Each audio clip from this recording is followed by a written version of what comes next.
inquiry of old. A focused plurilateral process where Global South and Global North partners move beyond statements to concrete joint action. Real projects, real timelines, real accountability about issues that go to the heart of the development order itself. And yes, health is not a side issue.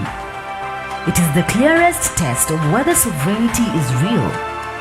Health systems expose our capacity to govern complexity, to mobilize capital.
From potential to power.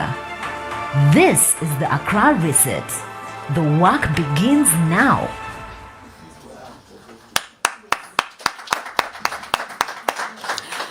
Ladies and gentlemen, thank you very much. While we are ready to commence with our first panel, I think it would be amiss to not take the moment to acknowledge our excellencies who have joined. And so, Dr. Edem, might I give you the podium once more, briefly, to extend those acknowledgements and to also let you know that I think the panelists are ready as soon as you are.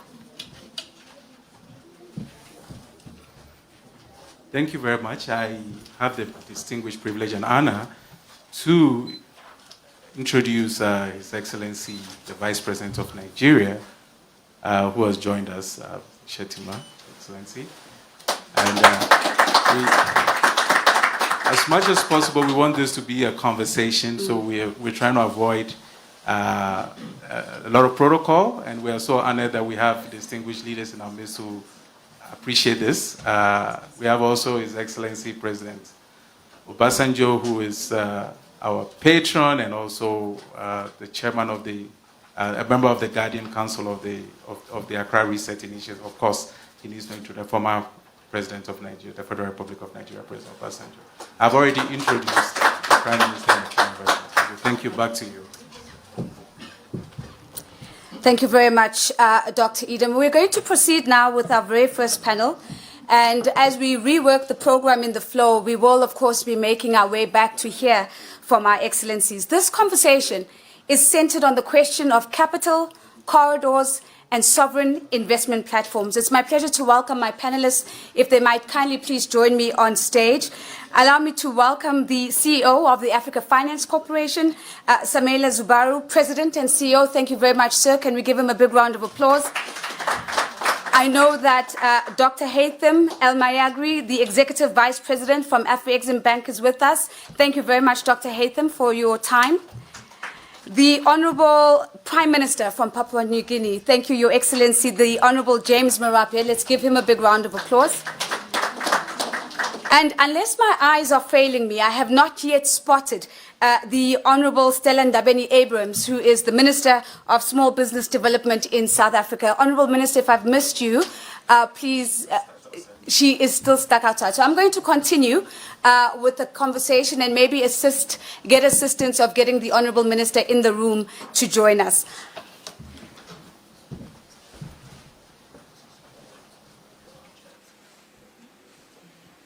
Thank you very much. Maybe let me start with the Africa Finance Corporation, if I can, please, sir. one of the things as we listen to this video that speaks to us about the future of sovereignty and the different levers, the big conversation on the continent, of course, has been about pooling capital into corridors, investable corridors, and ensuring that that is one of the ways in which we show up in that action-based sovereignty. The question to you, sir, is what do you think the AFC can do that commercial banks cannot, that will accelerate meaningfully the investment into corridors, but more than anything else, into sovereign investment platforms more broadly? Thank you very much. Good afternoon. All protocols duly observed. I want to say a few words. I'll get to your question because I think it's important to set the context. So we've always known about African potential and African opportunity. The challenge has always been, how are we executing on that potential? And interestingly, you need both skills and finance to execute. Skills, somehow you can pay for. Finance, a bit more difficult to get. We all know that the cost of finance in Africa is also very high. And it's high because the finance comes mainly from outside Africa. Yeah. So we have always believed that there must be African agency, and that as Africans, we must take ownership of our development, and we must be intentionally funding our development. And for us to know what is the capacity to do that, we did several research to determine what's the capital that we really have on the continent. Yeah. And we found that we have $4 trillion of domestic capital pools on the continent. And I want us to all reflect on that, because most of what we seek from outside is a fraction of this.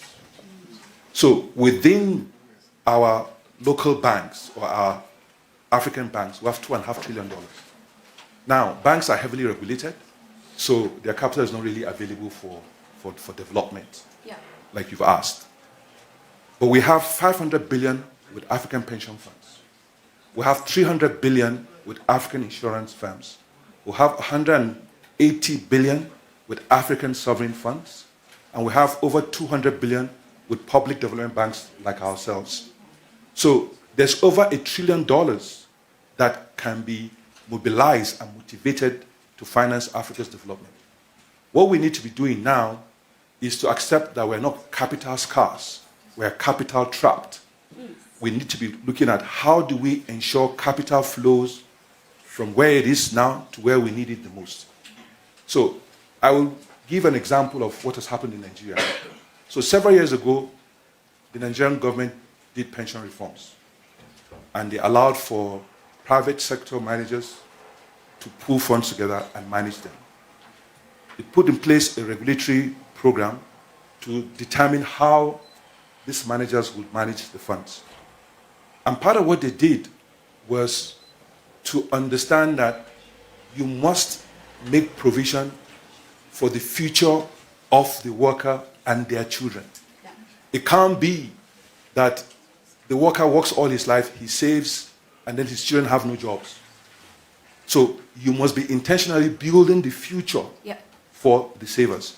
So they came up with a program whereby 5% of whatever is managed can be invested in infrastructure private equity, 15% in infrastructure bonds, 5% in venture capital private equity. Why? Because Africans are creative, but you must have a mechanism for them, for their creativity to be funded. So if there was no venture capital, there would be no Microsoft, there would be no Google, there would be no Snapchat. All the things that we're used to today were inventions. And there was a mechanism for funds to go through that, which is why that has been created. So this example in Nigeria should be replicated across the continent. Right. Because I think it's only in Nigeria that we have this. In other places, they have what we call alternatives, and it needs to be better defined. So in essence, if we have 10%, or I'm not going to talk about 20, let's say 10% of 500 billion, that's 50 billion. If we have 50 billion to fund infrastructure across the continent, we know that what that will deliver. So the African Union has a plan, order NEPAD, they have a list of priority projects. All of that can be funded with this. So what we need to do is to do the work for the regulatory reforms, do the work for the risk innovation and intermediation that needs to ensure that funds flow. More importantly, we should also have more serious, focused conversations about our future. Yeah. So this conversation that we're having today here, we should have it in Lagos, we should have it in Accra, we should have it in Nairobi, we should have it in Johannesburg. We should have our leaders, maybe not all of them because they're also busy, maybe 7, 10, 12 of them, come together and work with us to define a future that we can all fund, because we can do it. Yeah. We just need to determine our priorities and ensure that we do it. Thank you very much. Thank you very much for that contribution. I want to build on what you've shared, because I think the phrase that we're not capital scarce, Dr. Haytham, we're capital trapped, is an important one for us to engage with. And so the question to you is that when you look at organizations like Exim Bank, what role do you see to help us box out of the trap that has been highlighted here, so that we really are able to pool funds more meaningfully and we're able to really back these sovereign investment platforms? What is it that's going to be different that we need to do, whether we're doing it in Johannesburg or Lagos or Nairobi? Okay, so let me draw on what the reset means and see how our role should be. We should not think now projects within borders, we should think of corridors, regional coordination, Pan-Africa. We should also not look at transactions are always forgotten and swallowed and finished. We should look at platform to finance, and the whole idea is that Exim Bank need to, and other multilaterals, need to become more of a Pan-African structure and also become a balance sheet anchorer.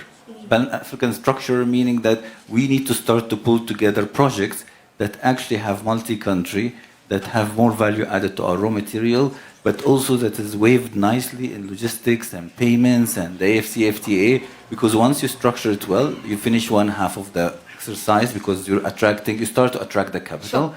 The second part is become an anchor to balance sheet. This is where you start to take risk. You start to show the world that we're putting balance sheet together with other multilateral. You start to put de-risking, so on, and then you start to define it into Pan-African fund that you can attract diaspora to put their money on. They can attract the global funds to put their money on, and even pension funds. The whole idea is that you need to create a sustainable structure that is irreversible.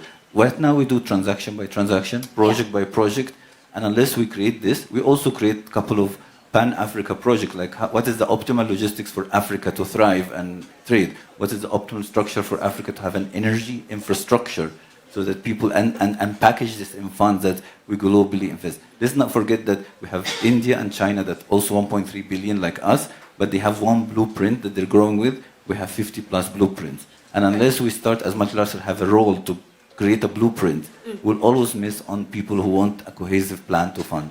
So Mr. Zuberi has given us the scope of the challenge and the opportunity at hand. What I've heard you say, Dr. Haytham, is giving us the levers that are available for us to pull, one of those being the courage to actually look at elevating some of the structures to a continental level, but also anchoring the balance sheets. If all of that happened, we still have to deal with the playing field, which to a large extent is shaped by policy and the regulatory environment. And this is where I come to you now, Prime Minister. But before I do that, I did see that my minister did walk in. So I'm going to evacuate your seat, Honourable Minister, and I'm going to ask you to please kindly join us, the Honourable Minister of Small Business Development in South Africa, Stella Ndabeni. Thank you very much. So, Honourable Marape, if we have such a huge and clear understanding of the size and the nature of the challenge, we know the levers that we need to pull, the big, courageous actions that will really signal a reset. In your view, what would count as a visible win as early as the end of 2026 that says this reset is in motion, and indeed backing sovereign investment platforms is the way to go? Well, my sister, firstly, thank you for giving me an opportunity to be at the panel and up in the front. I want to firstly say I feel less qualified to offer this advice to my sisters and brothers at the great continent of Africa. But in any case, you've given me the opportunity. And I want to firstly say, Africa should not look doom and gloom. You have some of the brightest, you have some of the most experienced hands in planet, and I look at one sitting right in front of me, the Director General of WHO. I want to acknowledge his presence in the room. Dr. Theodore, thank you for your interventions during the pandemic worldwide, and thank you for helping Papua New Guinea. Thank you. Papua New Guinea, by the way, we stuck in the middle of the ocean in the Pacific. 3 years back, Dr. Ruto, President of Kenya, looked across the room and saw me at President Xi Jinping's hall in Beijing, and he said, "Where do you come from?" I said, "Pacific." "And how comes you look like me?" And I said, "We left the continent many, many years ago." Yes. In fact, we've been in PNG over 10,000 years. UNESCO did establish a World Heritage Site in the practice of agriculture in Papua New Guinea mountains 10,000 years ago. So we live in the Pacific. I have not much experience to offer to all of you in Africa. But if you ask me this one question, what do you gain or you must do in 2026? For me, speaking from government perspective, is absolute policy clarity. Absolute policy clarity. I've been Prime Minister 6.5 years now, and I'm accused of the policy non-clarity on what I'm trying to pronounce to my investors and to those who want to have a stake in PNG. So if something you ask me that I must do for PNG, or rather the African continent does for itself, is absolute policy clarity. On foreign direct investment, on the benefit sharing within as you earn money from these investments. Africa is home to the largest pool of natural resources. Your 1.5 billion people, 60% of that are under 25 age.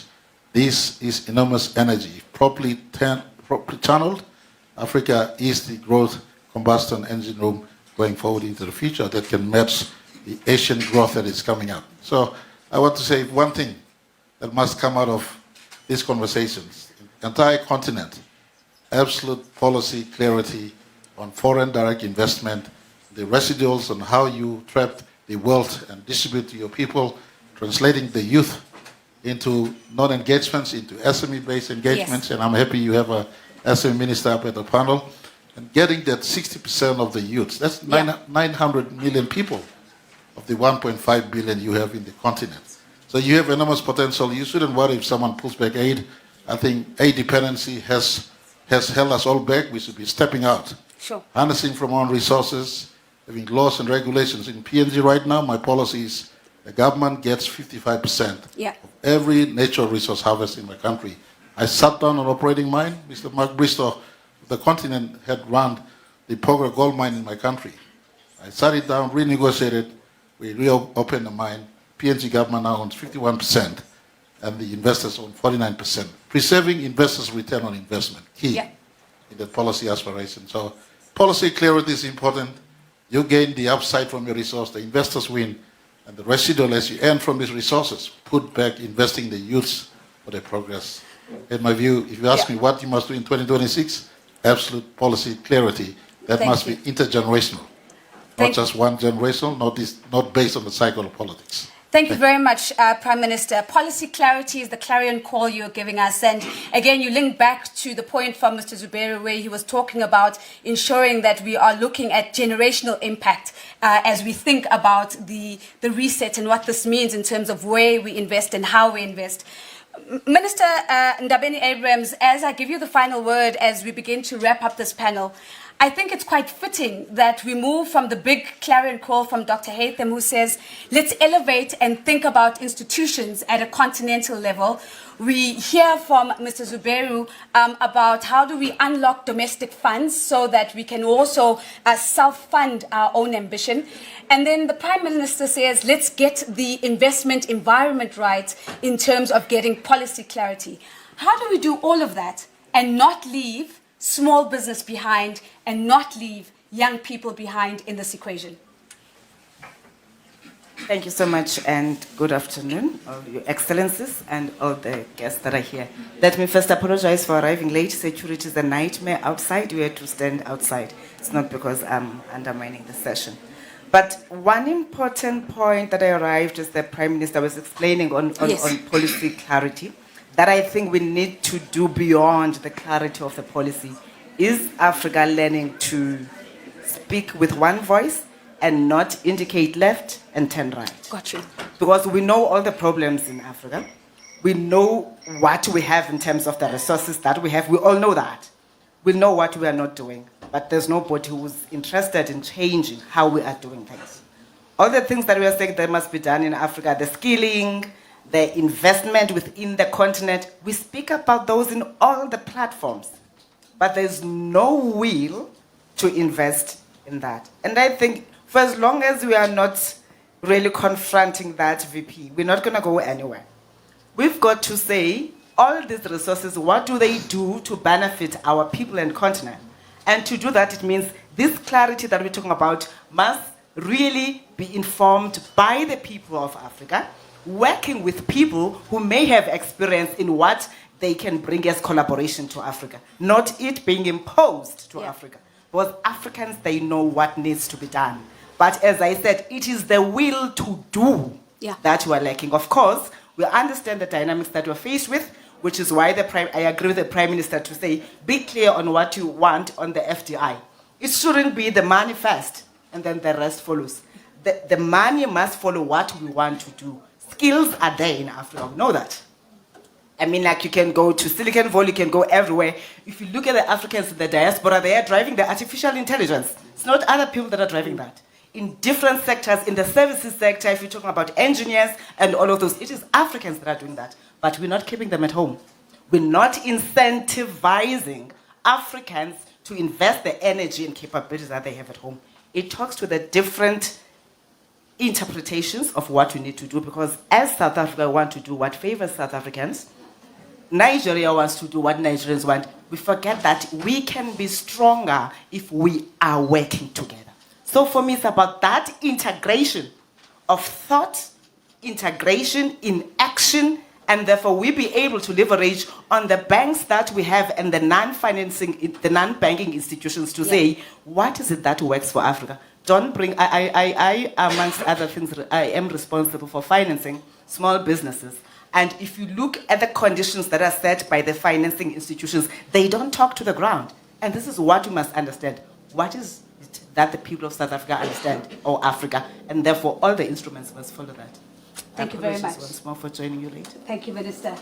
Thank you very much. Ladies and gentlemen, I think everybody can agree in the room that we could continue in this conversation. There are so many nuances that we could bring to the surface. The program doesn't allow us. But what we have been gifted in this very short and brief conversation is a reminder that the capability sits within the continent. The funds are there. We're not capital scarce. We're capital trapped. We've got the know-how to box out of that. We've got the policy intention to have more clarity. And we do have an instinct to really invest in the next generation through small and medium-sized enterprises, making sure that the impact is multi-generational. Might I ask for a big round of applause to my panelists, please? Thank you very much. As we build the program and rejig it in the flow, I'm going to ask you to bear with me if you see my eyes darting to the back. I keep looking for signals from my colleagues to see if we're still on track. Where I'd like to go now is to call on Mr. Santiago Wills from the World Trade Organization.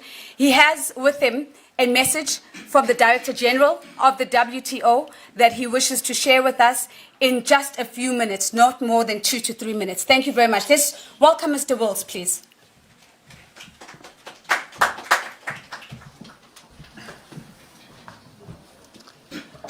Well, good afternoon, Excellencies, distinguished ladies and gentlemen.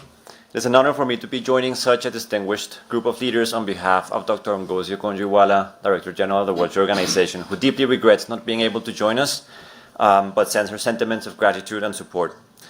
Excellencies, we meet at a moment when the global trading system is under intense strain. From conflict and climate shocks, from pressures on supply chains, and from a growing risk of fragmentation. These pressures are not abstract. They're already shaping investment decisions, development prospects, and the daily cost of living for millions of people.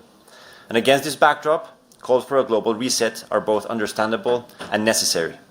But let me be clear, a reset does not mean abandoning openness, nor does it mean discarding the disciplines that have underpinned decades of growth. A meaningful reset is about rebuilding trust, updating rules, and ensuring that trade keeps delivering for people around the world. From a WTO perspective, the diagnosis is sobering, but not hopeless. We're seeing a steady rise in fragmentation risks, from trade restrictive measures to narratives of decoupling and bloc-based economic organization. Our analysis shows that a world divided into competing blocs would leave everyone worse off, with particularly severe costs for developing and least developed countries. At the same time, despite the trade policy disruptions of the past year, the evidence is that supply chains have been resilient, that they are rewiring in response to new pressures, and that they remain central to the global economy. The task before us, therefore, is not to reverse globalization, but to rethink it. What we need is re-globalization, a form of integration that spreads gains more fairly, reduces systemic vulnerabilities, and reflects today's realities, from digital trade to climate risk to geopolitical uncertainty. To do this, multilateralism itself must evolve. We need reforms that make cooperation more responsible, more flexible, and more capable of delivering concrete results. This is where the ideas emerging for the Accra Reset initiative resonate strongly with the trade realities we confront. The notion, for instance, of sovereignty as execution is particularly relevant. In today's global economy, sovereignty cannot be reduced to isolation. That path is ultimately self-defeating. Isolation makes us vulnerable and diminishes nations' scope for action. True economic sovereignty lies in the capacity to build competitive value chains, to negotiate effectively, and to access markets on fair and predictable terms. Similarly, the idea of regional prosperity spheres speaks to a real need, anchoring development in geography, connectivity, and shared interests. But such spheres can only succeed if they're rules-anchored, supported by trade facilitation, predictable corridors, interoperable standards, and resilient logistics. So what does this mean in practical terms? We have no shortage of global fora for statements and declarations. What we lack are enough platforms for disciplined delivery. This is why plurilateral, results-oriented cooperation is becoming indispensable, not as a substitute for multilateralism, but as a pragmatic complement to it. A focused North-South dialogue building on efforts already underway could make a real difference, especially if it concentrates on shared priorities for both hemispheres: skills mobility frameworks, critical minerals value optimization, industrial applications of artificial intelligence, and health technologies. These are areas where cooperation is not only possible, but mutually beneficial. In closing, let me stress the following. We do need a reset, including the kind being championed by leaders such as President Mahama, President Tshisekedi, President Abdel Fattah el-Sisi, President William Ruto, and others. But it must be a reset that protects openness while rebuilding legitimacy, one that embraces cooperation while respecting sovereignty, and one that turns shared intent into measurable outcomes. We need it urgently so that trade can keep being an engine of prosperity rather than a fault line of division. Thank you, distinguished ladies and gentlemen.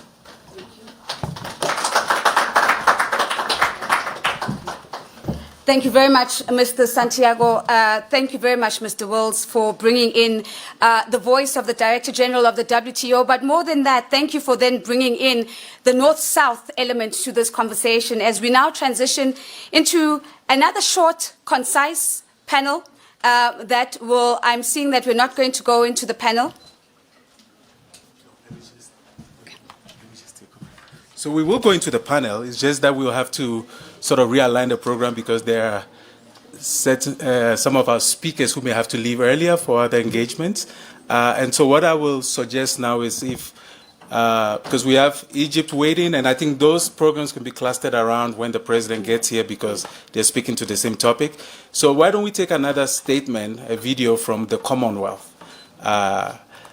We take those two videos, and then what I'll do is invite His Excellency Tedros and Vice President of Nigeria to have a conversation very quickly because they have to leave for other meetings, and then we'll invite Baba when I understand the president is almost here, so then we can. It's okay, I can stay. Oh, you can stay a little longer, but you're on the panel with the president who has to leave.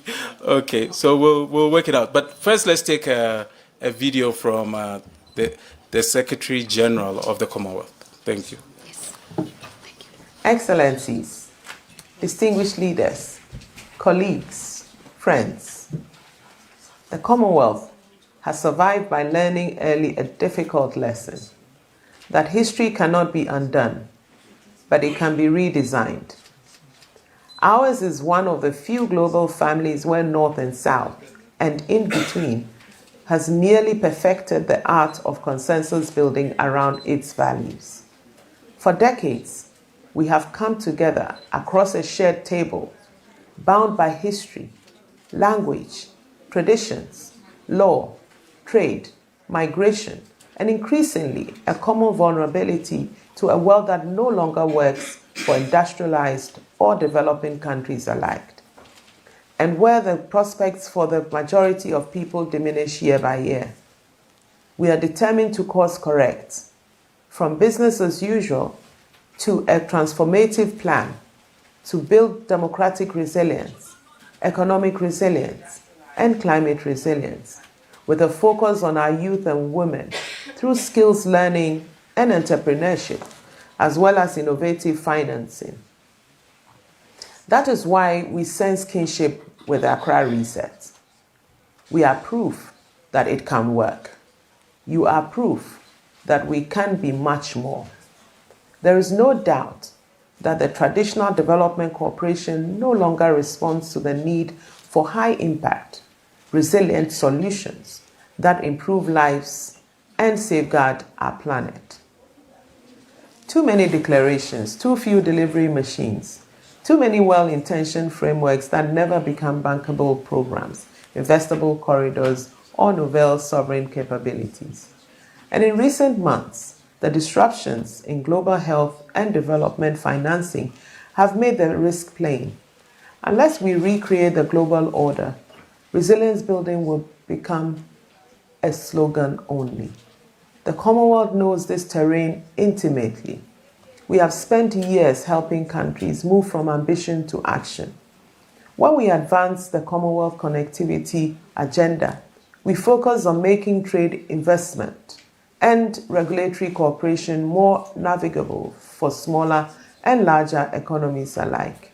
When we deploy long-term advisors through the Commonwealth Climate Finance Access Hub, we are helping governments unlock real finance, strengthen institutions, and build pipelines of fundable projects.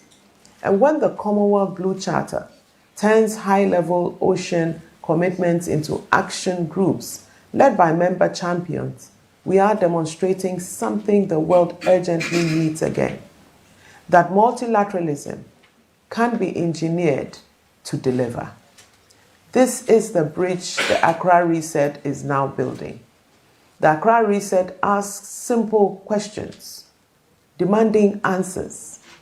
Can we design a new compact of cooperation that respects sovereignty, that mobilizes private capital at scale, and converts political will into programs with measurable results? Can we build prosperity spheres in places that the world has long described only in the grammar of crisis, from the Great Lakes to the Sahel and beyond? Can we treat skills mobility, critical minerals value optimization, and productive sovereign technology, including digital public infrastructure, as the shared architecture of a less fragile world order? Can we weld communities of practice for a new cadre of sovereign negotiators fit to close mega deals that transform our countries?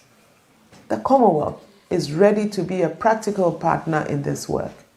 We embrace your North-South dialogues in the spirit of recreating shared prosperity and ending global economic disparities. We embrace the new Bandung spirit and the policy exchanges you are designing with pace-setting global South countries. We are with you through and through. We are ready for far more than symbolic endorsement.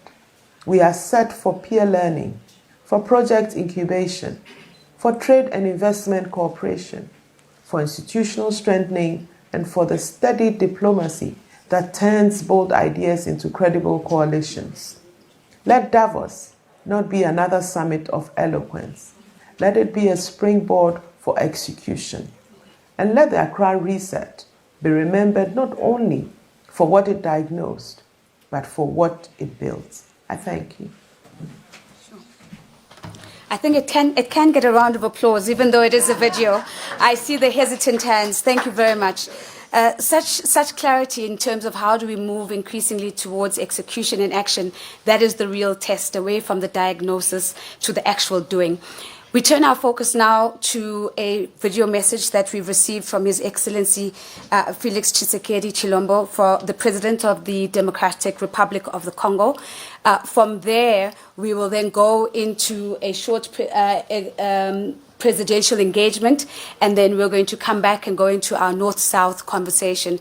President Al-Sisi is also on standby, so we're going to try our best to navigate the space.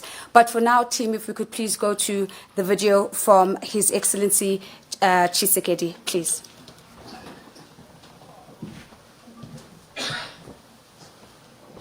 Excellences, Mesdames et Messieurs les chefs d'État et de gouvernement, distingués participants, Mesdames et Messieurs, c'est un honneur de m'adresser à vous en ma qualité de membre du Conseil présidentiel inaugural de l'Accra Reset à l'occasion de cette réunion de Davos placée sous une conviction simple mais exigeante: la souveraineté n'est pas un slogan. En effet, elle se prouve, elle se construit, elle se livre par l'action et par les résultats. Pour la République démocratique du Congo et pour l'ensemble de la région des Grands Lacs, cette souveraineté d'exécution commence par une vérité que nous devons désormais rendre pleinement investissable: la paix et l'harmonie ne se consolident pas par des déclarations seules. Elles se consolident par la production, par l'emploi, par des chaînes de valeur régionales crédibles et par une prospérité effectivement partagée. C'est précisément le sens de la sphère de prospérité souveraine. Une plateforme géoéconomique minimale viable dans laquelle des États voisins coordonnent leurs politiques publiques, leurs investissements et leurs standards afin de libérer les chaînes de valeur transfrontalières, d'intégrer les marchés régionaux et d'augmenter la résilience collective dans un environnement mondial devenu plus complexe. Dans cet esprit, la sphère de prospérité des Grands Lacs constitue une démonstration très concrète de ce que la souveraineté, lorsqu'elle est exercée de manière collaborative, peut produire. Plus de stabilité, plus d'opportunités mondiales et davantage de prospérité à long terme dans une région où nos destins sont interconnectés. En 2025, la République démocratique du Congo et ses voisins ont engagé une nouvelle phase de coopération pratique, un cadre d'intégration économique régionale visant à formaliser les chaînes d'approvisionnement en minerais, à renforcer la coopération transfrontalière et à libérer le potentiel économique de notre région grâce à un véritable dividende de stabilisation. Nous nous réjouissons en outre de la pleine convergence entre cette dynamique et la vision du bassin du Nil portée par mon frère, son Excellence le président Abdel Fattah al-Sisi, président de la République arabe unie d'Égypte. Je veux vous l'assurer, chers amis, en signant ce document, nous n'avons pas cédé à l'effet d'annonce. Nous avons posé un acte de conviction et de méthode. Ceux qui imaginaient que ces pactes n'étaient que des instruments de communication destinés à capter l'attention des grandes puissances constatent déjà qu'ils ont manqué l'essentiel. Car ce qui se dessine dans les Grands Lacs n'est ni un récit fabriqué, ni une promesse abstraite.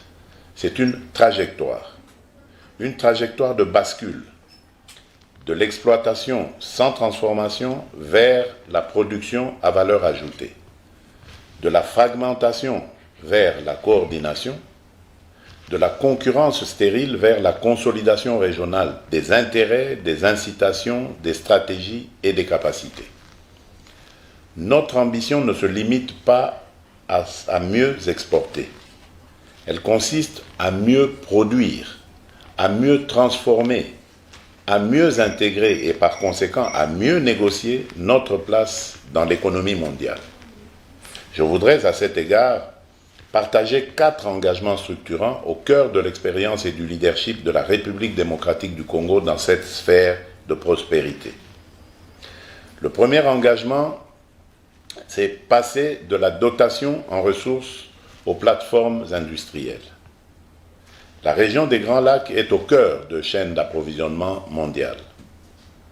Le prochain chapitre doit être celui d'un basculement, de la logique des volumes à la logique de la valeur, de l'extraction vers la transformation, de l'opacité vers la traçabilité, de l'enclave vers l'écosystème industriel. Nous savons où se crée la valeur. Nous savons aussi quel type de gouvernance et d'incitation peut ancrer cette valeur ici, durablement, dans nos territoires. Deuxième engagement, construire des chaînes de valeur régionales adossées à des corridors, à des zones économiques spéciales et à des investissements coordonnés.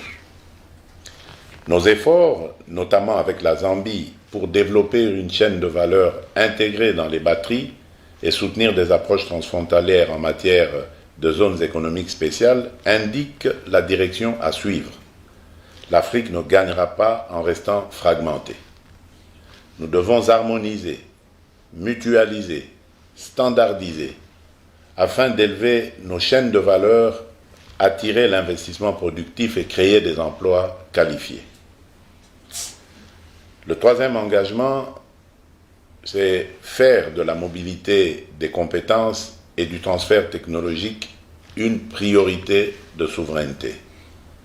Il n'y aura pas d'industrialisation sans capital humain, sans ingénieurs, sans techniciens, sans chaîne de sous-traitance locale compétitive. Notre sphère de prospérité doit donc accélérer la circulation régionale des compétences, la reconnaissance des qualifications, les programmes conjoints de formation et l'adoption de technologies industrielles modernes comme l'automatisation, maintenance prédictive, la digitalisation des processus, la traçabilité et la certification.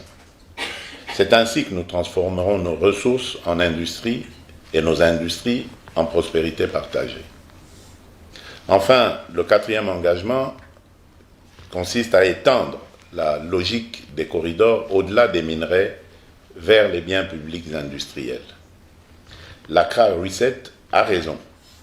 La santé, par exemple, n'est pas seulement une obligation sociale, c'est un pilier d'industrie, de résilience et de sécurité humaine. Nous voulons promouvoir des investissements dans la production régionale de produits et technologies de santé essentiels, une gouvernance renforcée des achats et une agrégation de la demande afin de rendre la production viable à grande échelle au-delà des frontières. Mesdames et messieurs, le message de la République démocratique du Congo aux partenaires et aux investisseurs est direct. Nous recherchons des partenariats constructifs, négociés, transparents et orientés vers des résultats mesurables. Des partenariats où le capital de long terme s'aligne sur l'amélioration de la gouvernance, la coordination régionale et la montée en capacité productive. Si nous réussissons, nous ne changerons pas seulement la trajectoire des Grands Lacs. Nous proposerons au monde un modèle devenu rare et pourtant indispensable, une sphère de prospérité où la souveraineté ne s'énonce pas, elle s'exécute, où l'intégration n'efface pas les nations, elle les renforce, et où l'histoire ne condamne pas, elle libère.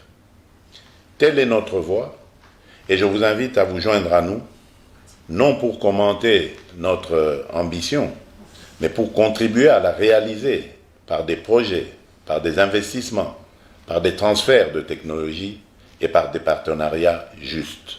Je vous remercie.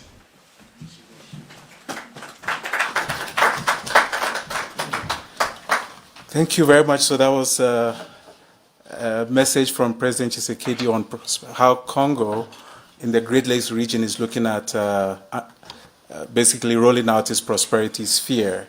We'll have a chance to also listen to Egypt, who is leading the Now Basin discussion on prosperity spheres.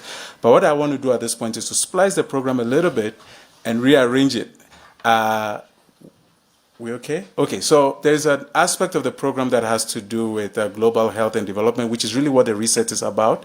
But since former His Excellency Professor Yemi Osibanjo has to take leave.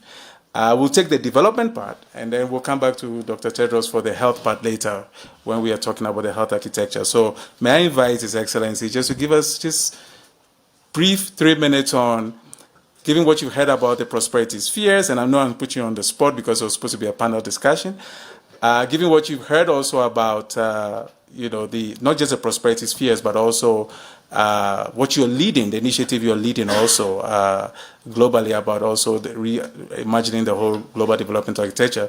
Give us your parting words on how you think this can sort of fuse well with what Accra Reset is doing. Thank you very much.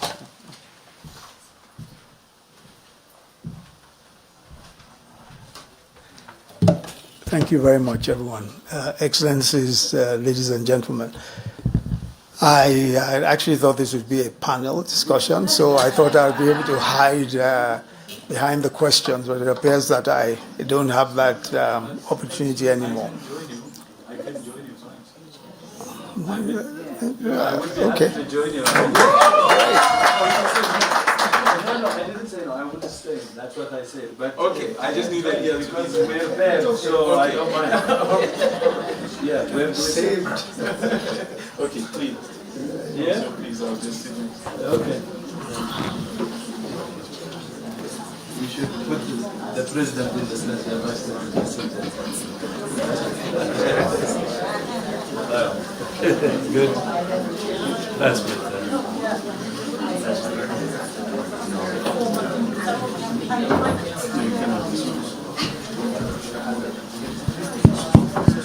Okay, so we've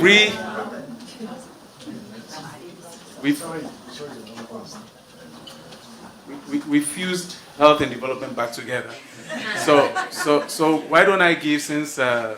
Tedros, why don't you start with? No, I'll start with Professor Osibanjo. You're leading an initiative currently on resetting global development as well. And of course, we can't have duplication of too many such like initiatives. So how do you see this fusing with the reset? Okay, so very quickly. So this initiative is about how to reimagine development cooperation in the wake of defunding and the tumbling of ODA. And the whole idea is to find ways of rethinking how to fund development here and there. I think one of the major problems that we need to, of course, deal with is healthcare, how to fund health. And if we ask ourselves what has worked, I think that's probably a good place to start. And for me, one of those things that has worked very well is really the multilateral platforms, the Gavis, the global funds, the PEPFARs, and all of that. Those have worked very well indeed. And they have worked partly because they deal with some of the governance issues that you have to deal with when funding healthcare.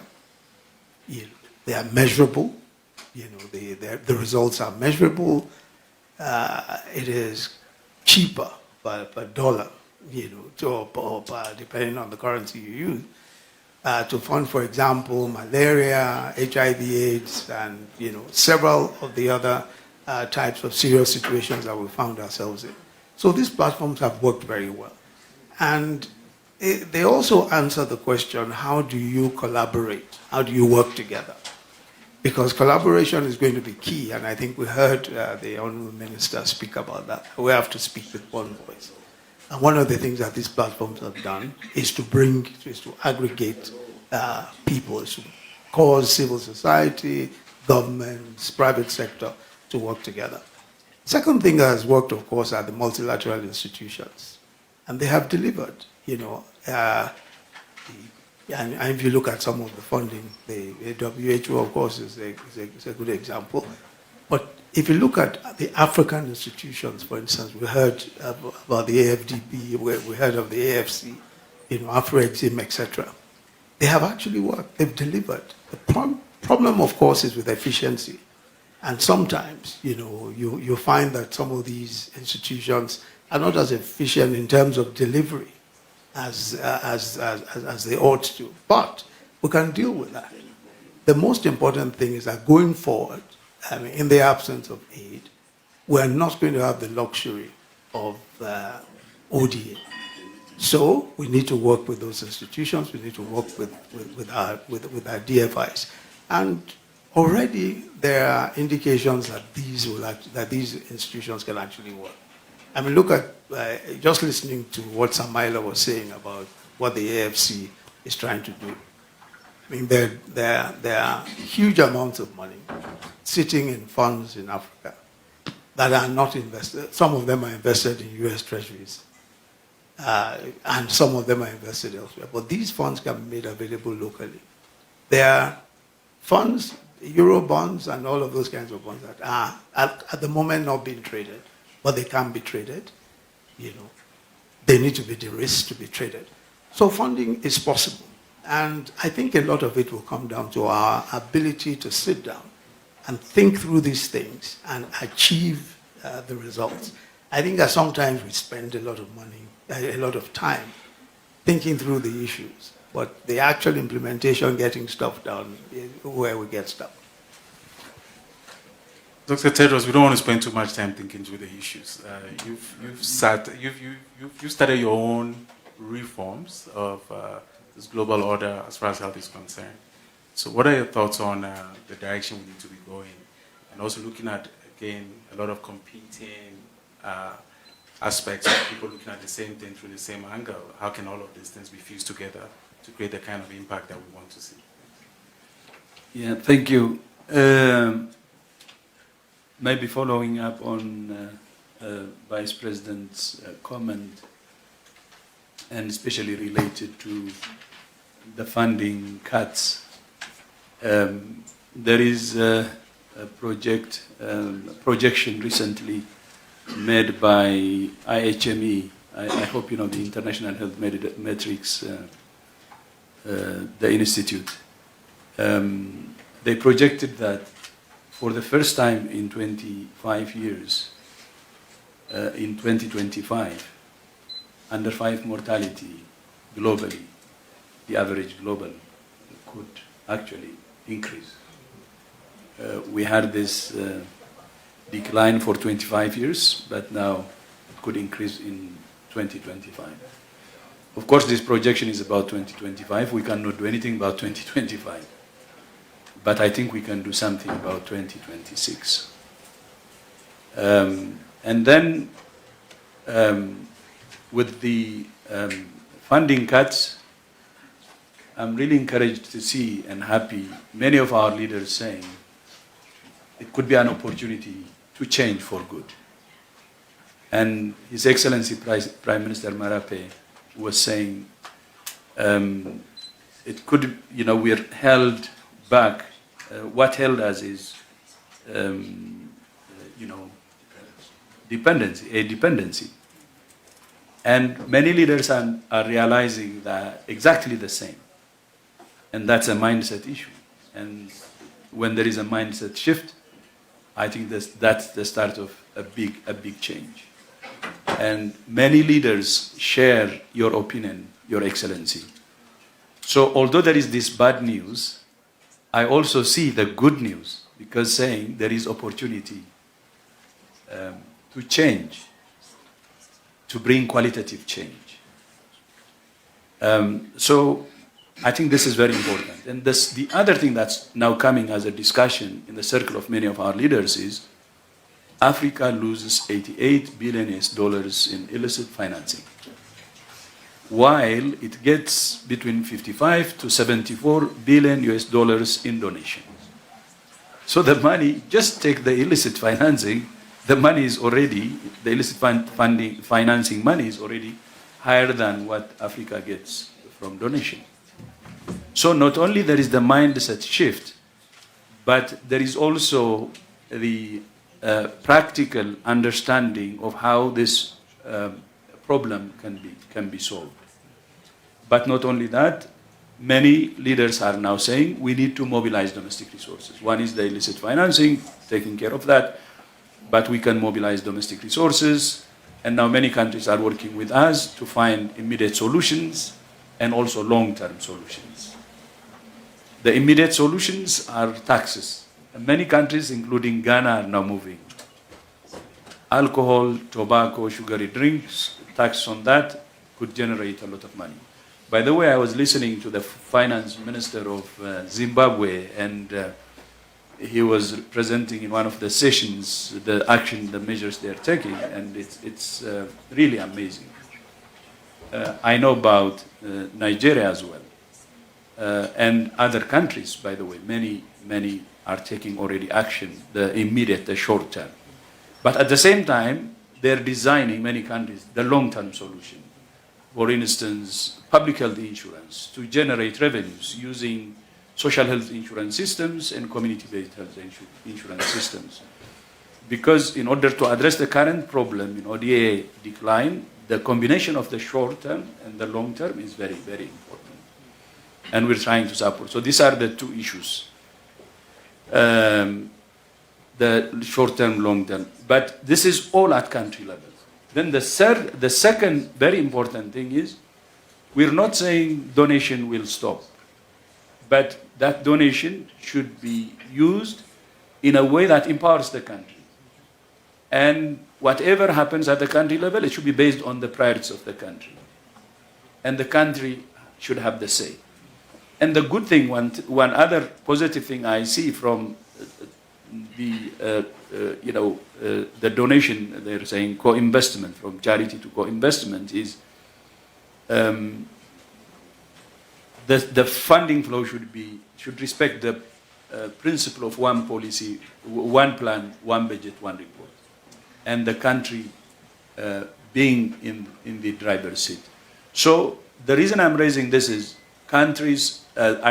donors should have also a mindset change to accept this and not do anything that duplicates or replaces the country's programs.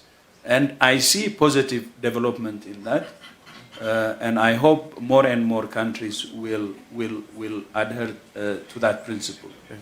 Then the last, sorry, you want to take it? Since you're going to come back when we get to the health, but no, you can finish your last point. So the last point is the mindset change at country level, and the mindset from partners will be important. It's a combination of the two. And then the one in the middle is strengthening continental institutions, also very, very important. We're supporting Africa CDC, we're supporting Africa Medicines Agency, and this own continental institutions will also be important and should be part of the change agenda that's now happening, the research agenda. Thank you. Thank you. So Dr. Tedros is going to take a short leave of us, and he's going to come back when the President gives his closing remarks. So we'll now thank you so much, Dr. Tedros. We'll thank Professor Osibanjo for giving us this time, because I know you have to leave. And we want a round of applause for them, and we will keep the conversation going. But what we'll take from this one is that the sovereignty capacity that is required to execute on sovereignty exists in what we're doing in development and also health as well. Thank you very much. I now have the honor to invite His Excellency, the Vice President of Nigeria. We can't be talking about sovereignty spheres in Africa and not have Nigeria at the center of that discussion. So we talked about the Great Lakes, we talked about the Nile Basin. I think we should have a Niger Basin prosperity sphere. So we'd like to invite the Vice President of Nigeria, His Excellency Shetima, to say brief remarks. We've crumbled his panel, and now he's going to give his remarks since he also has to do. Your Excellencies, distinguished ladies and gentlemen, and of course, the elder statesman under whose tutelage we were radicalized when growing up in the 70s and the 80s, has now been turned into a conservative capitalist, an elder statesman, a global statesman. We meet again under the banner of dialogue. Yet candor requires this. The dialogue of the last century, organized around aid, charity, and managed dependency has reached its analytical limits. What confronts us now is not a discrete development problem, but a shared condition of systemic stress, demographic aging in parts of the North, debt and inflation pressures across the South, climate volatility, and a global order whose institutions are struggling to match today's risk with credible collective action. To our brothers from the global North, I am here to tell you the solution to your labor crisis, and it is the solution to our developmental crisis. For decades, the narrative of African youth was one of risk, a youth bulge to be managed. Today, I present it as your greatest strategic reserve. With a median age of 18, Nigeria is not just a nation. We are the workforce of the world, projected to be the third most populous nation on earth by 2050. And by the end of the century, when all of us here have become poor tenants in the home of the earthworms, Nigeria will be the most populous nation on earth. The Accra Reset, Your Excellency, you are very much welcome, which was launched at the UN General Assembly last year, demands a shift from poverty reduction to wealth creation for Nigeria and for Africa. This means redefining migration.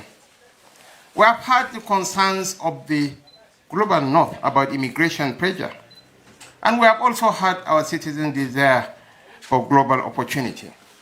The answer is not physical migration, which drains our nations of talents and strains your social fabrics. The answer is digital service export. India last year generated over $100 billion from global outsourcing alone.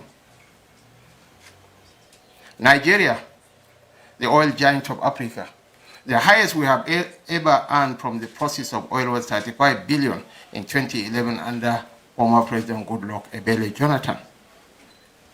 And according to Comperi, a global finance outfit, there will be 65 million global talent deficits by 2035.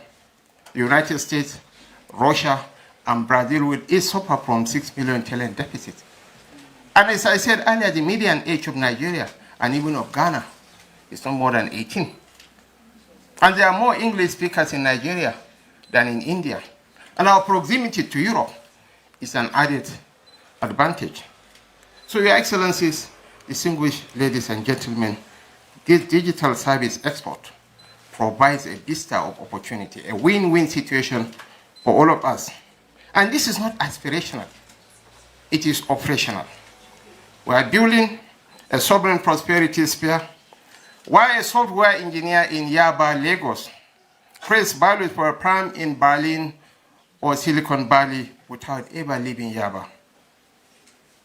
We have the National Talent Export Program, NATEP. We have created a structured pipeline to train and certify Nigerian talent for the global market. Our 3 million technical talent initiative is currently training the largest cohort of developers, data scientists, and AI specialists in African history. And the Etana Digital Pre-Zone in Lagos provides the physical and virtual campus for this remote workforce to operate seamlessly. We are not asking for aid. We are Africans. We have learned to carry our poverty with dignity. We are offering you a high quality, cost-efficient, and scalable extension of your own workforce, as well as investment to continually develop such workforce. And I can imagine the question in every CEO's mind here: can we trust the infrastructure? Can we trust the data? As a government, we understand that trust is the new currency. That is why the Tinubu administration did not invest just in skills. We invest in digital security and standards. We have domesticated the highest standards of data privacy through our Data Protection Act, aligned with the AFCFTA protocol on digital trade, ensuring that your IP is protected by treaty, not just by policy. On cyber resilience, we have treated cybersecurity not as an IT issue, but as a national security imperative, establishing a robust framework that secures the digital handshake between our nations. And when it comes to regulatory harmony, when you hire a Nigerian team, you are not hiring in a Wild West. You are hiring from a WHO maturity level equivalent regulatory environment for digital services. The sovereign prosperity sphere is a negotiated partnership. Therefore, I come to Davos with two specific propositions for leaders of the Fortune 500 companies that are seated here. And I call on you to form a joint architecture, join our NATEP Corporate Council, partner with us to define the curriculum, tell us exactly what skills you need, cybersecurity, AI ethics, development operations, and we'll build the training pipeline to match your specifications. And secondly, make the commitment. Impact investing is good, but impact sourcing is better. I challenge the global 500 companies represented here to commit to sourcing 10% of their remote technical workforce from the Accra research nations by 2030. This is a win-win we promise for decades, but fail to deliver. You get the talent you desperately need to innovate. We get the dignified jobs we need to stabilize. Together, we turn the digital divide into a digital bridge. The bridge is built. It is secure. It is open for business.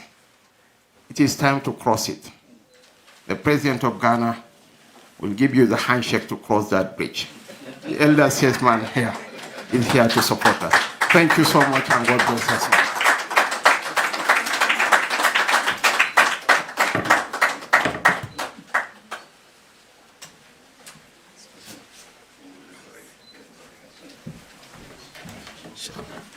Shall we give another round of applause to the Vice President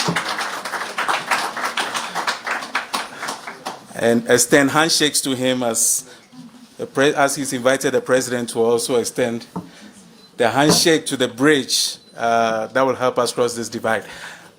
So even this program has to be reset in the spirit of reset. So we're going to go back to the original idea we had, given that we are blessed and privileged now to have His Excellency the President of Ghana with us. And so in that spirit of reset, I'd now like to invite His Excellency Chief Olusegun Obasanjo to give his opening remarks that he was supposed to have given an hour ago. So Baba, would like to welcome, in your capacity as a member of the Guardians of Accra Reset.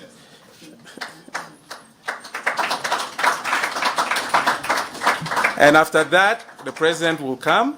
We'll take leave of those who have to leave us. But we should thank them again for holding the fort. Professor Yemi, His Excellency the Vice President, thank you very much.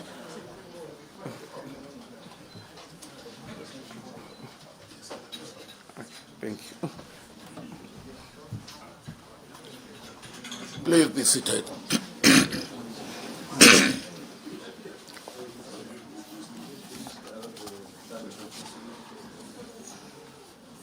Your Excellency, the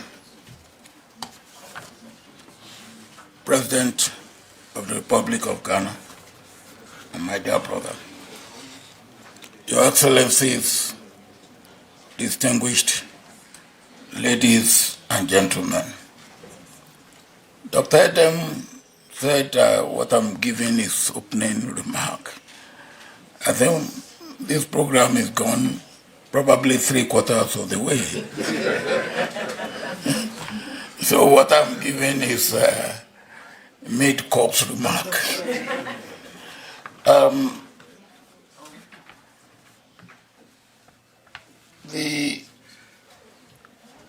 What I would like to say is that, or to begin with, I'm particularly delighted that Accra Research is being understood for what it's meant to be. And when I speak today, I speak as a member of the Guardian Circle of the Accra Reset. We have come to Davos to do what must be done in a moment like this. And the moment like this has been said by the panel that came when I first came in, that I listened to, by the panel of the former Vice President of Nigeria and Dr. Tedro, the DG of WHO, by the Vice President of Nigeria, and to name reality clearly, to define a practical direction, and to call serious people to serious work of new resource architecture, including investment for sustainable and sustained development and growth. That is what Accra Reset is all about. All-inclusive development. We are living through a new age of disruption, uncertainty, and unpredictability. The world is reorganizing. Borders matters again. At one time, say, borders are just line of demarcation, but they do not become anything to restrict movement. They are becoming restriction of movement. Supply chains are being redrawn. Security and economics are fused. And at the same time, the old development architecture is struggling, wobbling, and unreliable. Aid systems are under fiscal stress and are dwindling, if not disappearing. Institutions are pulled by competition and mandates. Trust is weakening. Coordination is harder. In such moments, countries that are not organized for negotiation and execution do not merely fall behind. They become bargaining chips and at best, and footsteps are the worst. That is why the Accra Reset has come to be, to inspire leaders to stop complaining about the system that has changed or is changing, and to build a way through it. Across much of Global South, we see a similar distressing pattern. And as the Prime Minister said during the panel discussion, clarity of policies. That we don't often see. Vulnerability to the geopolitics of others. Dependence on financing that comes with fragmentation, volatility, and weak domestic accountability.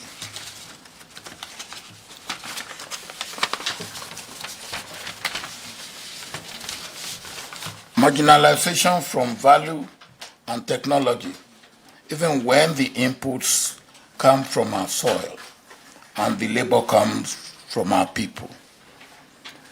My brother, President John Mahama, has called it a triple dependency. I agree.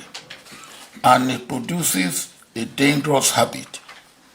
It trains nations to negotiate from fear, to plan from scarcity, and to implement under permanent interruption, and now with disruption added. So let us be clear. Sovereignty is not a flag that we have gone to come here and wave about. Sovereignty is discipline. It is the ability to make choices and carry them through.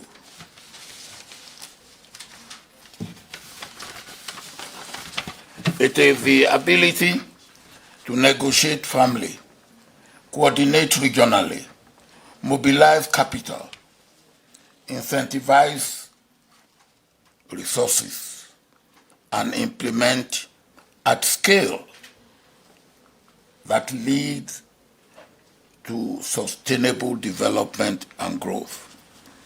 If you cannot execute, you cannot be sovereign. If you cannot coordinate, you will be divided. If you cannot negotiate, you will be prized, packaged, and positioned by others.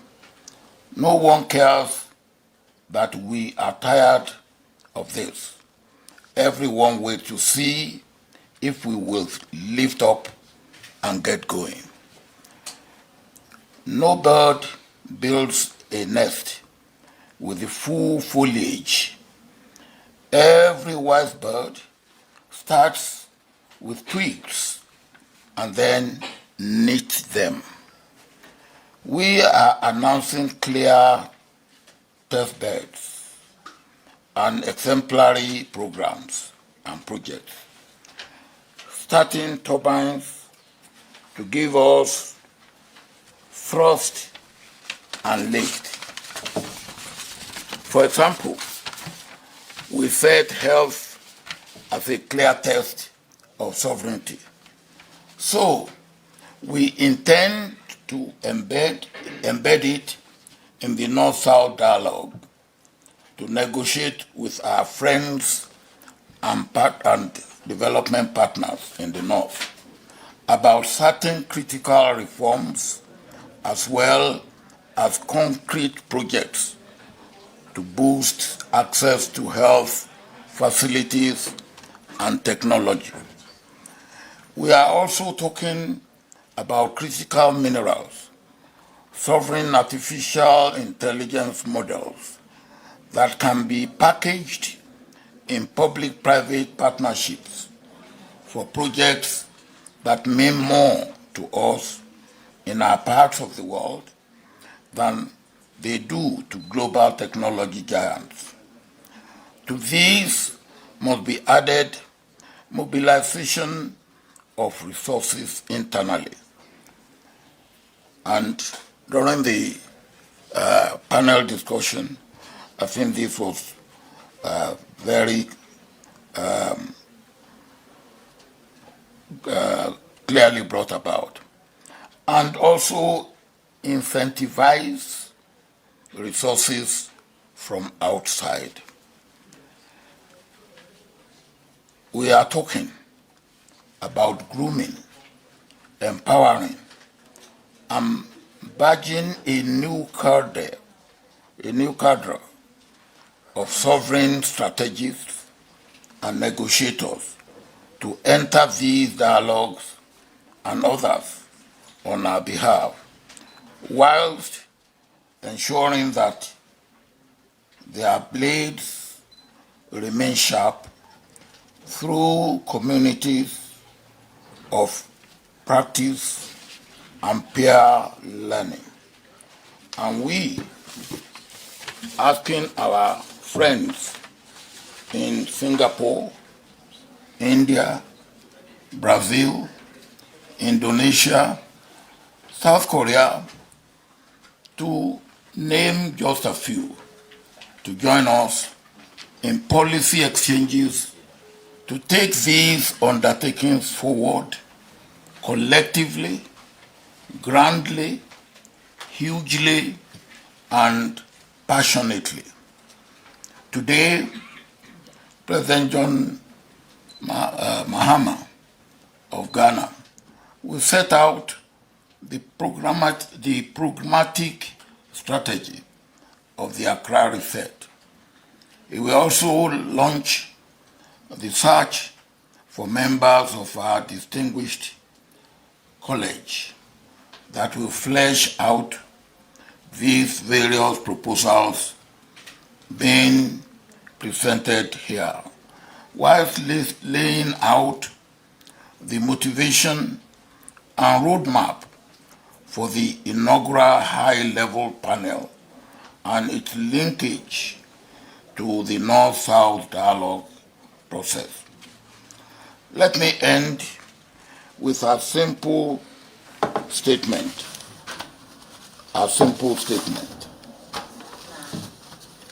The future will not be given to the unprepared. It will be negotiated. It will be built. And it will belong to those who prepare, unite, and organize for it. Thank you.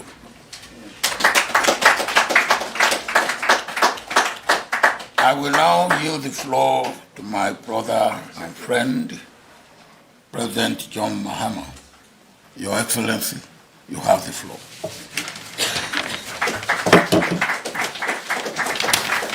Let me collect my...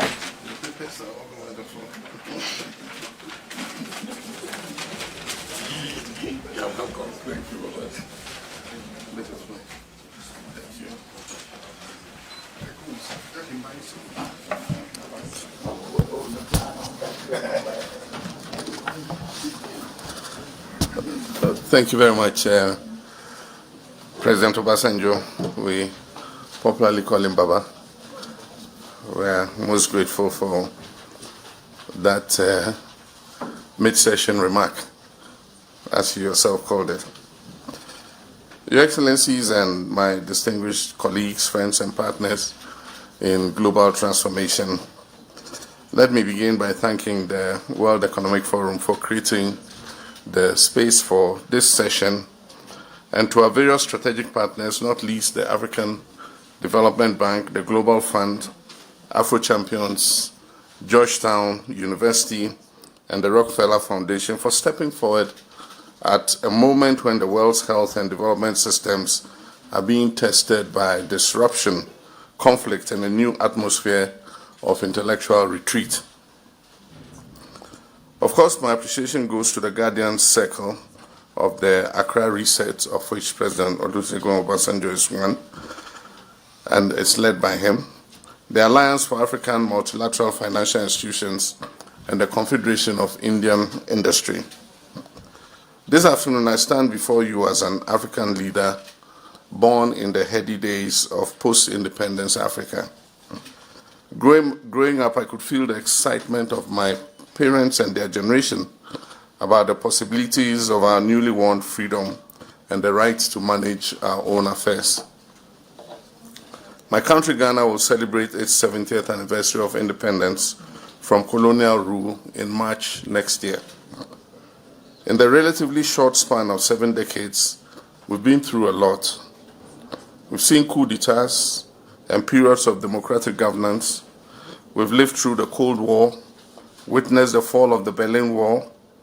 We're excited about the advent of globalization, and we came together as a global family to work on the MDGs, the SDGs, and climate change. Today, as I address you here in Davos, one thing is clear. Our world as we know it is at an inflection point. The global multilateral governance system, universally agreed and accepted after the Second World War, is breaking down.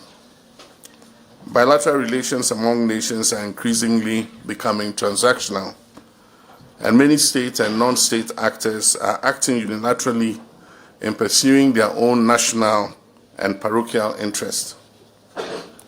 Africa has lagged behind in the past decades following liberation from colonial rule. and has been trapped in cycles of conflict and multidimensional poverty. Africa has thrived on handouts and humanitarian assistance from the developed world. While no specific name has yet been coined for the new global system that will emerge, Africa intends to be at the table in determining what that new global order will look like. Africa must pull itself up by its own bootstraps. Global humanitarian assistance is shrinking, and many developed countries, including Europe, are compelled to cut overseas development assistance and increase defense spending by the new reality of an unpredictable ally across the Atlantic. The COVID experience was a wake-up call. Africa was the last continent to begin receiving vaccines amid a global pandemic. But for the immunological profile and resilience of our African population, many millions would have died in that pandemic. And that is why I'm grateful, Your Excellencies, ladies and gentlemen, that you made time to be a part of this afternoon's Davos convening of the Accra Reset Initiative on the sidelines of the World Economic Forum.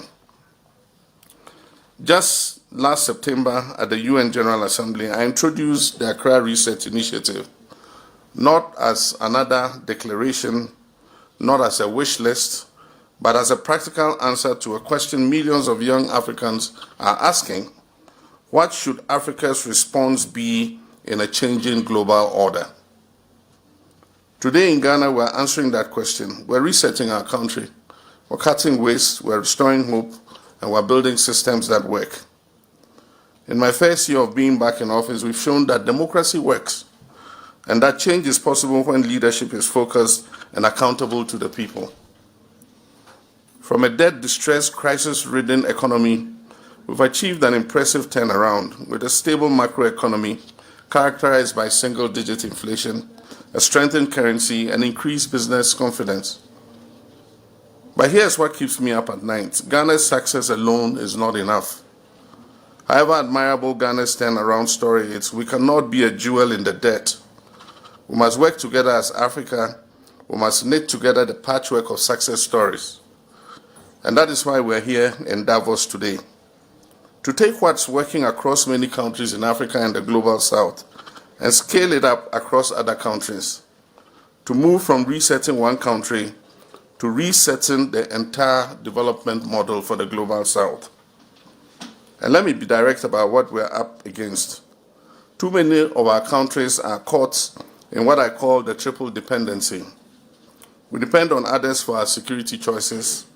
We depend on donors for our health and educational systems. We supply the world's critical minerals but capture almost none of its value. This isn't sovereignty, it's a trap, and it's getting worse. In my quiet moments, as I try to find solutions, here's what I've learned. Crisis creates clarity. The clarity is this, that we must build our own capacity to act. There's precedent for what I'm proposing. 20 years ago, UN Secretary General Kofi Annan and several courageous world leaders, including President Obasanjo here, made a simple, powerful case. HIV/AIDS was ravaging millions in Africa, and a global response was required. This courage created the architecture of the Global Fund, which saved millions of lives in Africa and across the world. That fight succeeded because leaders decided to act together with urgency and without excuse. Today, I'm not so sure. The US is gutting funding to the United Nations system and other global organizations that have saved millions of lives. And we face an unpredictable world. And this is why Africa must be responsible for its destiny. Today, we face a different pandemic. The pandemic of unfulfilled potential. Millions of young people have no jobs, health systems that collapse at the first crisis, economies that extract our resources but build nothing long-lasting.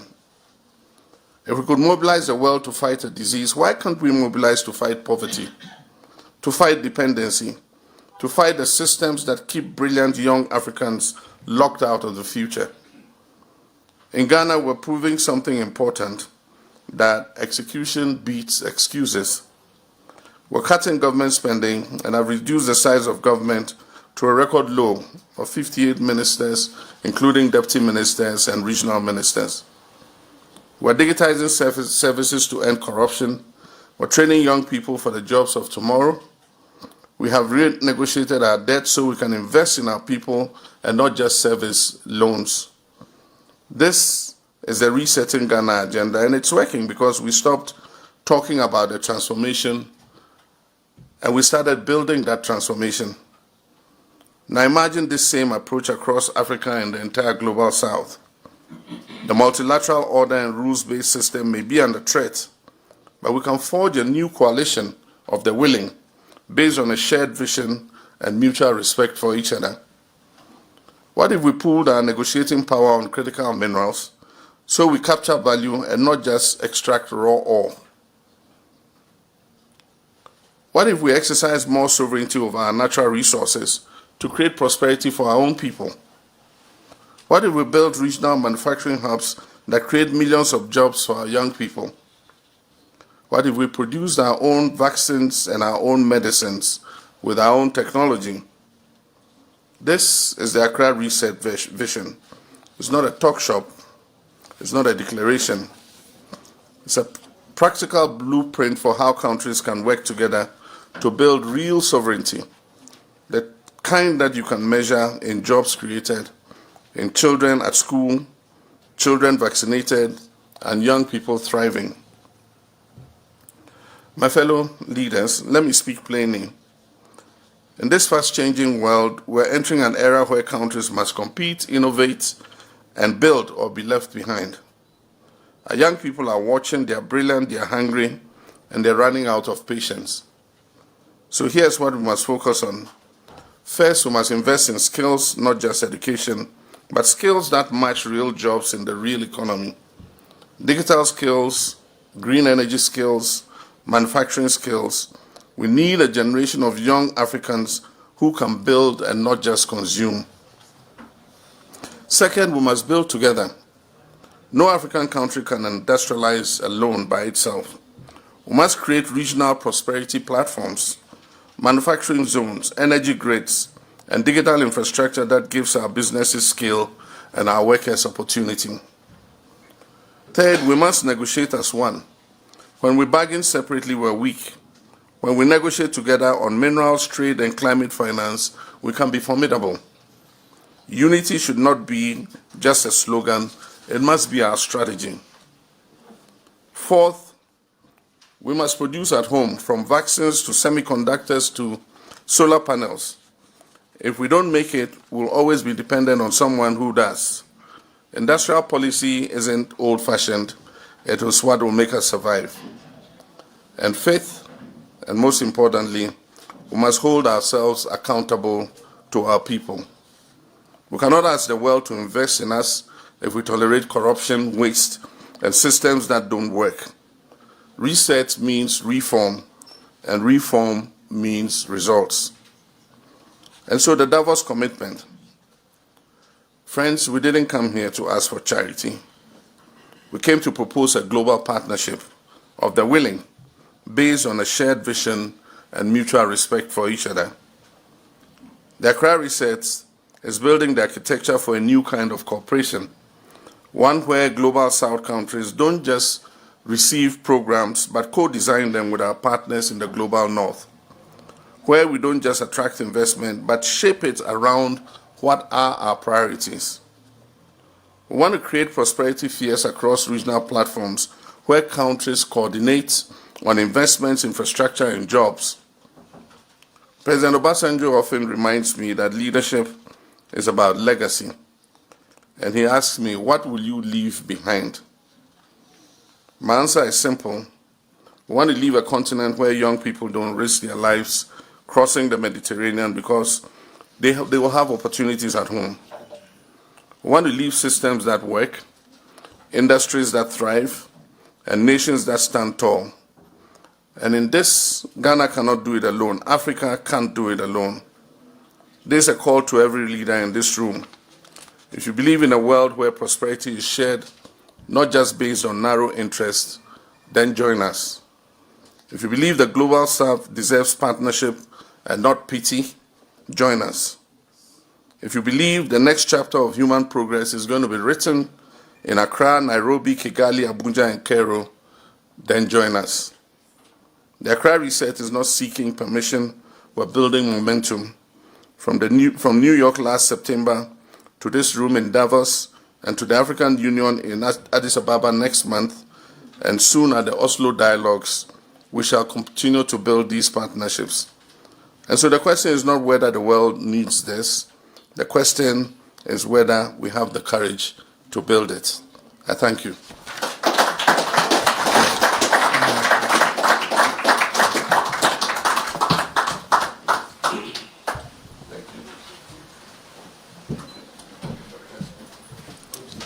Ladies and gentlemen, I believe we could give His Excellency a warmer round of applause for that address. Thank you.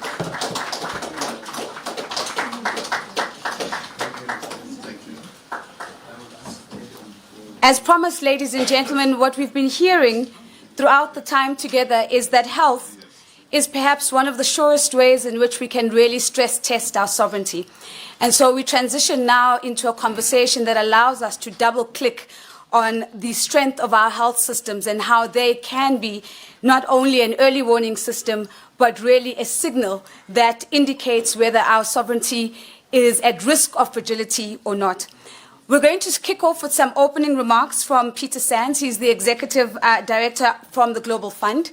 And then we're going to go from Peter into a very tight fireside chat with Dr. Sanya Nishta, the CEO of Gavi, the Vaccine Alliance, sitting alongside Madame Priya Basu, the Executive Head of the Pandemic Fund at the World Bank.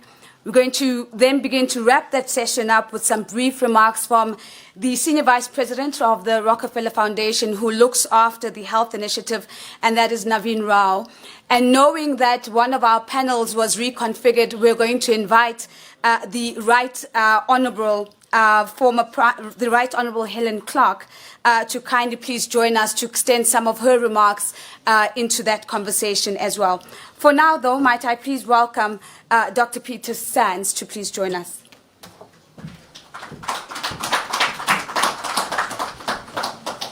Thank you, and knowing the time, I'll be brief. Your Excellencies, it's both a privilege and actually humbling to be following President Mahama, President Obasanjo, to speak at this stage.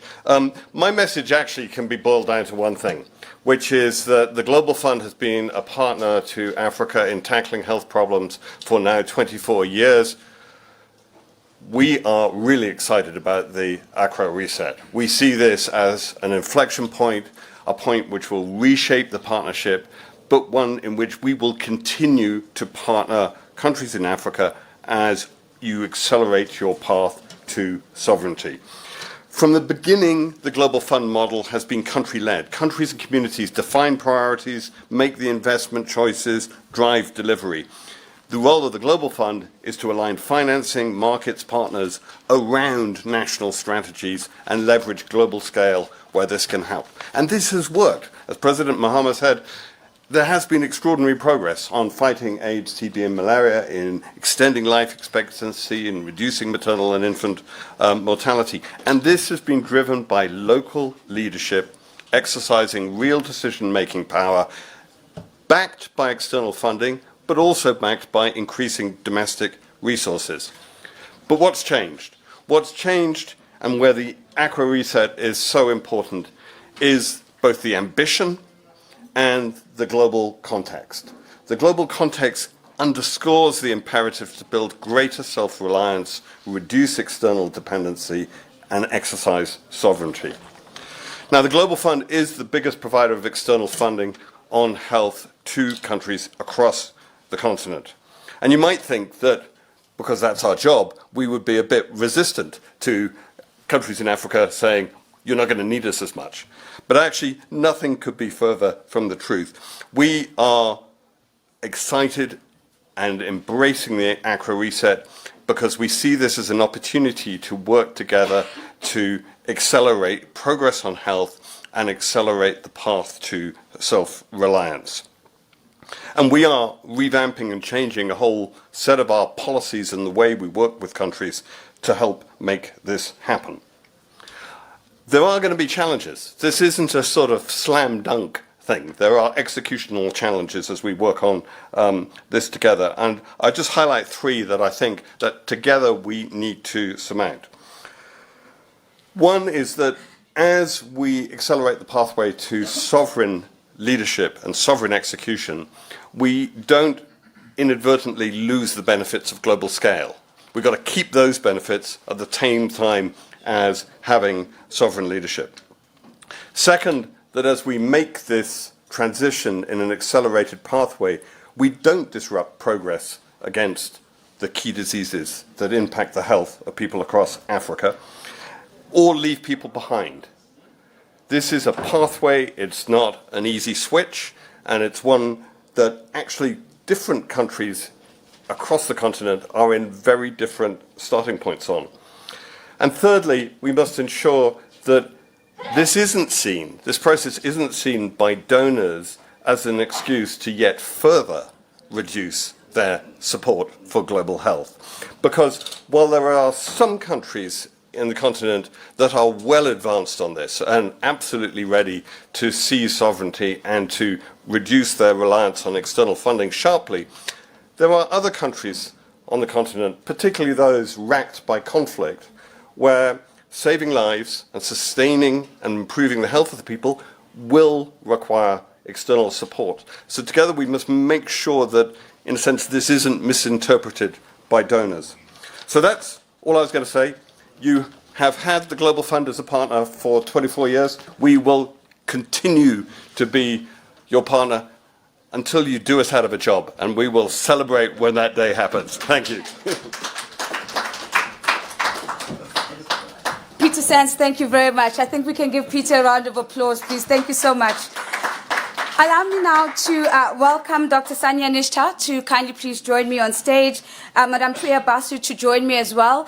And Naveen, I'm going to invite you to come and sit with us, even though you're going to be taking on a listening posture with some reflective comments at the end. Thank you very much.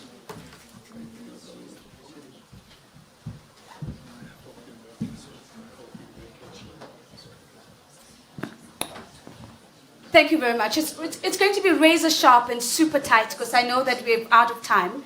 But Dr. Sanya, perhaps let me start off with you, because what's top of mind for me is the piece that was published in the Lancet yesterday that you had put together. And in that piece, you talk about, or you call for more sovereignty to be passed on to countries and for global health institutions to really focus on the things that should be done at the global level. Just unpack for us the framework and what you are proposing in a little bit more detail. Well, thank you very much, and it's very humbling to be speaking in the presence of President John Mahama and His Excellency, the Prime Minister of Papua New Guinea. Actually, something very profound is happening in the world today, because on the one hand, there are a number of different regressive variables, and of course, amongst those regressive variables is a very sharp cutback on the official development assistance. And the imminent collapse of healthcare to the neediest populations in the world. So that's what we see on the one hand, and conflicts and climate change related problems. But on the other hand, something very transformative has happened. And we just heard an illustration of that when President Mahama spoke. Truly transformative, potentially transformative vision for the world. And we really thank you for that. I think that is your speech is going to resonate for a very long time, and it actually has set a course forward for the future development framework. Now, within this framework, within this context, the Lancet paper was articulated for two reasons. Firstly, because within this changing landscape, international agencies have to recast themselves, have to reposition themselves, and have to be relevant to this new architecture, where governments want to take more responsibility, where governments want to be sovereign, and the parameters of that we just heard a moment ago. So we as an institute, as global health entities, have to adjust, adapt, recast ourselves. And in the global health landscape, we have to create a new global health ecosystem. And there are many conversations. There's a long list of initiatives that's currently underway. So the paper on the one hand outlines, number one, what is the objective of this exercise? What is the objective with respect to the Geneva ecosystem, the New York ecosystem? What is the objective of this exercise for the last mile? Are we talking about institutional mergers, structural solutions, or are we talking about changes at the last mile which will forge better coherence, translate into better delivery? And then the paper calls for the need for articulation of new principles, the clarity of objectives. It calls for a very clear process, and depending on the objective, then we ascertain which agencies are in scope and how to incrementally roll out that reform. And it calls for the creation of an independent panel, led politically, and I think some initial important steps have already been taken in that direction. And it calls for a standing committee of stakeholders like myself and Peter and Tedros, who are interested parties in this process. And we don't have to sit on the independent, we shouldn't sit on the independent panel, but we are interested parties. And then it calls for specific country arrangements, and we're calling for a merger at the last mile. And we think that's particularly important because if I put my hat of a former cabinet minister in the government of Pakistan, the most difficult thing that I had to deal with were the plethora of international agencies that want to operate. Each one of them wanted a different bank account. Each one of them wanted a different audit. They had different indicators to report on. Each one of them mobilized different missions, had different grant cycles. And there's significant potential to merge operations at the last mile, and there are vehicles and instruments to do that. So that's the one part of what the paper called for. And of course, lastly, in that first part, it also called for the need for a new risk appetite for organizations like us, and the need for new policy instruments, because we are now dealing with settings that are increasingly fragile. So the mechanisms and instruments that we had at one point in time are increasingly not relevant anymore. That's the one part of the paper, the need for clarity on objectives, process, what's in scope, and the need for new instruments. The second part of the paper actually reflects on the Gavi reform as it is playing out, and that reform is called the Gavi Leap. The Gavi Leap has actually been articulated, developed, and is currently being implemented in the context of the needed changes in the global health architecture. We have taken tangible steps to cede power to where it should belong, to countries. We've taken tangible steps to give decision-making discretion to countries on how Gavi resources should be deployed. We have simplified our processes in response to what I heard from the ground. When I was a new CEO 2 years ago, my first trip was to Africa. And I listened to leaders, I listened to health administrators, I listened to community health workers at the last mile. And what they consistently told me was that we really value Gavi. Yeah. It brings value to our people, to our healthcare system, to our children, but your processes are onerous. And so learning from that, we've radically simplified our processes. We end-to-end digitized our grant-making system to create the transparency. So that is, in summary, that is actually the sum of the paper, some parameters for the broader rethink, and then sharing some of the learnings from the Gavi reform that is currently playing out. Dr. Tanya, I think what's really encouraging as we listen to you is the intentionality, to quote you, to cede power where it should be, and that is within the sovereign state and within the government. You also make some interesting comments that I think many will follow up on around the idea of merging at the last mile point, which is quite important because it reduces the noise around the systems that we often say are weak. Let me build on that by coming to Priya, because Priya, one of the things we need to figure out in this conversation and in this reset is how do we then deploy capital in such a way that it creates or expands space for sovereignty without creating more financial dependencies or establishing new relationships of dependency. Thank you very much, and Your Excellencies. It's really a privilege to be here in this room and really inspired by all the speeches and calls that came in the lead up to this panel. I just want to make a couple of points. Firstly, that health security is national security, and national security is global security. And we cannot get health security without self-reliance. And so, the entire Accra reset, the calls for sovereignty and self-reliance are absolutely critical to achieving health security and global security. The pandemic fund, we are new, we're only 3 years old, we are born out of lessons from the COVID pandemic, but we're also born out of lessons learned from decades of development finance and how aid is done. And so, the model is very much centered on country demand, country choices, country plans, on country commitments, their own financing, their own investment. So, to answer your question, and your question really gets to the heart of what needs to be done. What's really needed, and we've heard this before, we've heard this during this afternoon, we really need a paradigm shift in the way aid is done and in the way in which global health financing is delivered.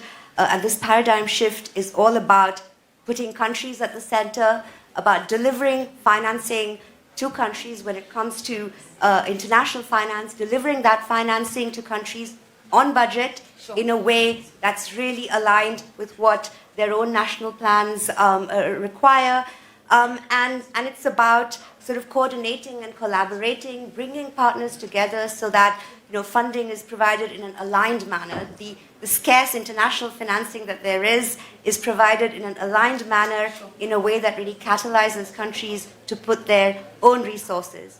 So once again, I just want to say that at the Pandemic Fund, we are fully committed to supporting the Accra reset. Already, we have a $7 billion portfolio thanks to our catalytic financing nature, and 50% of our portfolio is in Africa. Yeah. And we're looking forward to growing that portfolio, but also to working with Africa in a way that, again, as Peter said before me, puts us eventually out of business, because that is success for us. When Africa is kind of financing its own health needs, then that is when we can really declare victory and, step away. So thank you again. Thank you so much, Priya. Definitely deserves a round of applause. Naveen, I'm hearing so many people trying to negotiate themselves out of jobs in this conversation. But I've explicitly asked you to come onto the panel without a question that's been prepared for you, and to say that as you listen into the comments made by Peter, as you listen into Dr. Sanya, listen to Priya, reflectively, what stands out to you as the opportunity to act that will really make us see health translate into national health, as we've heard, but also into sovereign health as well? Thank you. I am going to, in the interest of time, limit my comments to 3 points. First, I want to talk about the role of philanthropy, and then talk about what we have done till now, and make sure I end up on what is the future for Accra Reset. I represent philanthropy, I represent the Rockefeller Foundation, and the philanthropy can basically do 3 things that are unique and to its whole industry. First, we can take risks. We can go where private sector and government cannot go. Second, we bring our own financing, so we're independent in our thought process. And finally, more important, we can convene different partners. We can set the table where normally partners who don't talk to each other can come in a trusted format. So that is what we've done. We've helped set up and start the journey of the Accra Reset. By the way, the vision of the Accra Reset is global, and we want to make sure that the journey towards sovereignty is fulfilled. And I actually had to go look up the definition of sovereignty, because I wanted to make sure I clearly understood what it meant. And my understanding today is that it means the ability of a country to regulate and to govern itself without external interference. And that is a noble cause. So what is next? We're trying, in addition to bringing some stability, some structure like the Secretariat, the college, the councils, we are now going to convene a community of practice where we bring the Accra Reset countries together to define the problems and, more importantly, to come up with the solutions. And just to echo President Mahama's closing comment, we want to move Accra Reset from a think tank to a do tank. Thank you very much. From a think tank to a do tank, I think it's a great place to end the conversation. Allow me to thank you very much for your time. We are proceeding towards the tail end of our program. Thank you very much, Dr. Sanya. Thank you, Priya. Thank you, Naveen. Thank you. Now, one of the panels that was reconfigured was the panel on how do we move from concepts and strategies to joint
We give them services in terms of getting their withdrawals and deposits done and opening their accounts.